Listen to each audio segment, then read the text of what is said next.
21শে জুলাইয়ের সমর্থনে ফরিদপুর দুর্গাপুর পঞ্চায়েত সমিতির সহসভাপতি স্বাধীন ঘোষের নেতৃত্বে একটি মিছিলের আয়োজন করা হয়। মিছিল শেষ করে একটি পথসভা করা হয়। এই মিছিলে উপস্থিত ছিলেন শতদীপ ঘটক ও জেমোয়া গ্রাম পঞ্চায়েত সদস্য। শঙ্করপুর মোড় থেকে শুরু হয়ে কালীগঞ্জ মোড়ে মিছিলটি শেষ হয়। সেইখানে একটি পথসভার আয়োজন করা হয়। দাদা বলছি যে 2026-এ ভোটের আগে যে মোদির জনসভা হলো, কি বলবেন? মোদির জনসভা আমরা তো কি বলবো, নতুন করে 2014 সাল থেকে মিথ্যা প্রতিশ্রুতির মধ্যে দিয়ে যে প্রতিষ্ঠিত হয়েছে, কালো এসে মিথ্যা ঢপ মেরে গেছে। গত বিহারে দেখলাম, তার আগে একটা সভা ছিল, সোশ্যাল মিডিয়ার মধ্যে দিয়ে দেখতে পেলাম যে বিহারে উনি নাকি বলেছেন বীরভূমকে ব্যাঙ্গালোর বানাবে। উনি পশ্চিমবাংলাকে দুর্গাপুরের সভাতে এসে পশ্চিমবাংলাকে নাকি 1 নম্বর রাজ্য বানাবে। উনি যেখানেই যান 1 নম্বর রাজ্য, প্রত্যেক রাজ্যকে 1 নম্বর রাজ্য বানাবে। জানি না আমার কাছে একটা কতগুলো মিলে এক হয়, তো এটা তো সম্পূর্ণ ঢপের সভা ওটা। তো যাই হোক, আমি শুধু বলবো যে আমাদের প্রধানমন্ত্রী শুভবুদ্ধি উদয় হোক, মানুষের জন্য কাজ করুক। আমাদের যে 100 দিনের টাকা বহু মানুষ আটকে আছে, 100 দিনের কাজের মধ্যে দিয়ে গ্রাম বাংলার মানুষের হাতে যে একটা অর্থ আসে, সেটা বন্ধ হয়ে আছে। গ্রাম বাংলার অনেক মানুষের মাথার উপরে ছাদ নেই, এগুলো সত্যি ছাদের প্রয়োজন আছে। সেইগুলোকে দিক, যে প্রকল্পের টাকাগুলো আমাদের কেন্দ্র সরকার আটকে রেখেছে, যেটা প্রধানমন্ত্রী আটকে রেখেছে, সেই টাকাগুলোকে ছাড়ুক, মানুষ উপকৃত হোক। ঢপ নিয়ে বেশি দিন চলে না, 2 টার্ম 3টে টার্ম হয়েছে, আর চলবে না ঢপ। মিছিল যে হলো, কি বলবেন মিছিল হচ্ছে আমাদের 2 দিন পরেই 21শে জুলাই।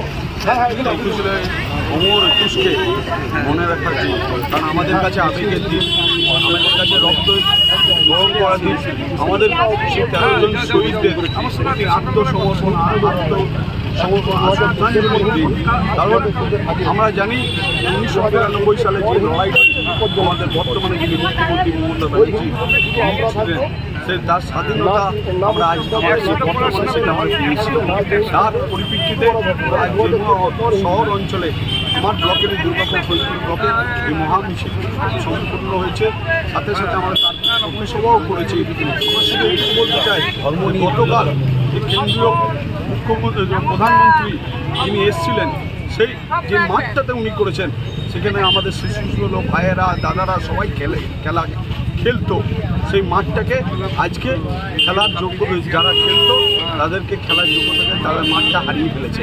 আরও 1.5 বছর লেগে যাবে এই মাঠটাকে আরও সুন্দরভাবে গড়ে তোলা। এই ছেলেগুলো কোথায় খেলবে, এই প্রশ্নটা রইল তাদের কাছে।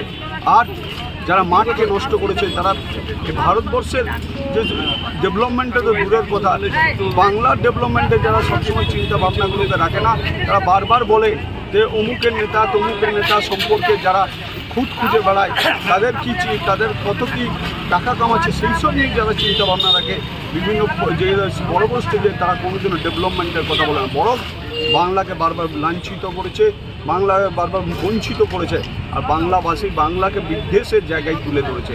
তাই বলবো, আমরা 26-এর জন্য সবাই প্রস্তুতি। আগামী 21শে জুলাই আমরা সেই 26-এর প্রস্তুতি নিয়ে চতুর্থবারের জন্য আমাদের মাননীয় মুখ্যমন্ত্রীকে সেই কলকাতা মসনদের মধ্যে আবার দেখতে চলেছি। জয় হিন্দ, জয় বাংলা। বিষয়টা নিয়ে প্রায় প্রস্তুতি যে সভা, সেই প্রস্তুতি সভার আসল কারণ হলো আজকে 21শে জুলাই।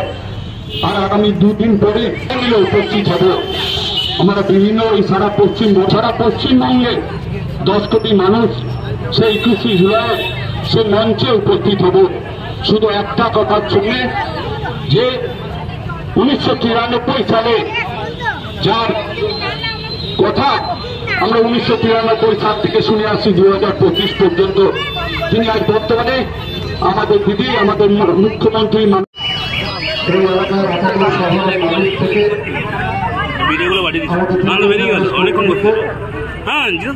সকল উপস্থিত হল।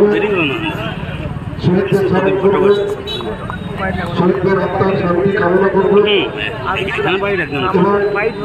এবং শহীদ সবাইকে সামনে রেখে, শহীদদেরকে সামনে রেখে